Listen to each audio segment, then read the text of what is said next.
सतना में मंच से उमा भारती की बीजेपी प्रत्याशी को नसीहत, कहा उतना ही झुको जितना चुनाव जीतने के बाद भी झुक सको। मंच से घुटनों पर झुककर जनता को प्रणाम कर रही थी प्रतिमा बाकरी। एमपी उपचुनाव के बीच सीएम शिवराज ने कांग्रेस को बताया दिशाहीन, कहा कांग्रेस के विधायक रहे सचिन बिरला बीजेपी सरकार के काम को देखकर शामिल हुए। जोबट में चुनाव प्रचार के दौरान कमलनाथ ने सीएम शिवराज को बताया घोषणावीर, कहा वो तो वहां पर भी पुल बनाने की घोषणा कर सकते हैं जहां नदी ही न हो। बुरहानपुर में केंद्रीय कृषि मंत्री नरेंद्र सिंह तोमर ने किया बीजेपी की जीत का दावा, कहा खंडवा लोकसभा सीट पर मजबूत स्थिति में बीजेपी, यहां बीजेपी की जीत तय। आदिवासी फेस्टिवल में शामिल होने रायपुर पहुंचे नाइजीरियन कलाकार, मंत्री अमरजीत भगत ने एयरपोर्ट पर स्वागत किया। 28 अक्टूबर से शुरू हो रहा आदिवासी फेस्टिवल। भोपाल में फिल्म की शूटिंग से पहले जिला प्रशासन को दिखानी होगी स्क्रिप्ट, गृह मंत्री का बयान, कहा जिला प्रशासन की इजाजत के बाद ही हो सकेगी शूटिंग। वेब सीरीज आश्रम 3 के विवाद पर मंत्री भूपेंद्र सिंह का बयान, कहा वेब सीरीज में विवादित विषय होगा तो बैन करेंगे, कल जो हुआ वो दुर्भाग्यजनक है।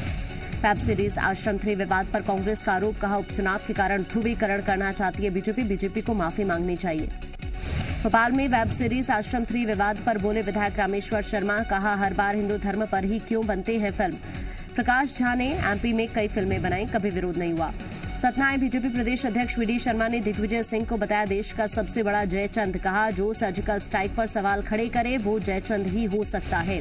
छत्तीसगढ़ मॉडल को लेकर बीजेपी का आरोप, कहा प्रदेश में सरकार शराबबंदी नहीं कर पाई, कांग्रेस का जवाब, बीजेपी सरकार के समय में प्रदेश का हुआ नुकसान। जशपुर में कांग्रेस नेताओं के बीच धक्का मुक्की पर सीएम बघेल का बयान, कहा पीएल पुनिया के बयान के बाद उस पर बार बार सवाल उठाकर नहीं करना चाहिए, माहौल खराब। जशपुर मामले में बीजेपी का तंज, कहा कांग्रेस सत्ता संगठन में गैंगवार जैसी स्थिति, चरम पर है कांग्रेस की आपसी लड़ाई। सागर में खाद नहीं मिलने से किसान परेशान, किसानों का आरोप, खाद वितरण में प्रशासन पूरी तरह से निष्फल, प्रदेश का अन्नदाता का रहा आत्महत्या की बात। ग्वालियर की महिला हॉकी अकादमी में नवीन हॉस्टल और पवेलियन का भूमि पूजन, खेल मंत्री यशोधरा राजे सिंधिया ने किया भूमि पूजन।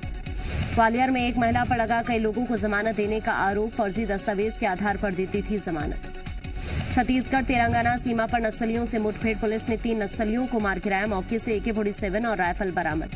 सागर में हनुमान मंदिर पर काला कपड़ा रखने पर बवाल, मामले में धरने पर बैठे हिंदू संगठन कर रहे हैं सख्त कार्रवाई की मांग।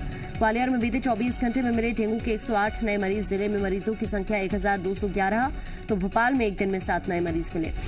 रायपुर में तेज रफ्तार कार पेड़ से टकरा गई, एक शख्स की मौत, 2 लोग घायल, मवेशी की जान गई। बलरामपुर में हत्या के केस में आरोपी पति को गिरफ्तार किया गया। पन्ना में 2 दिन से गायब शख्स का शव मिलने से सनसनी मच गई। अंबिकापुर में 33 हाथियों के दल ने बर्बाद की फसलें। नारायणपुर में जंगल बचाने के लिए प्रशासन के खिलाफ ग्रामीणों ने मोर्चा खोला। दतिया में मिलावटखोरों के खिलाफ बड़ी कार्रवाई की गई।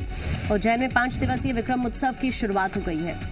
रजनीकांत को सिनेमा का सबसे बड़ा अवार्ड मिला।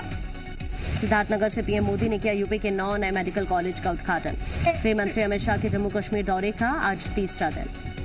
जम्मू कश्मीर के पुंछ में 15वें दिन भी तलाशी अभियान जारी।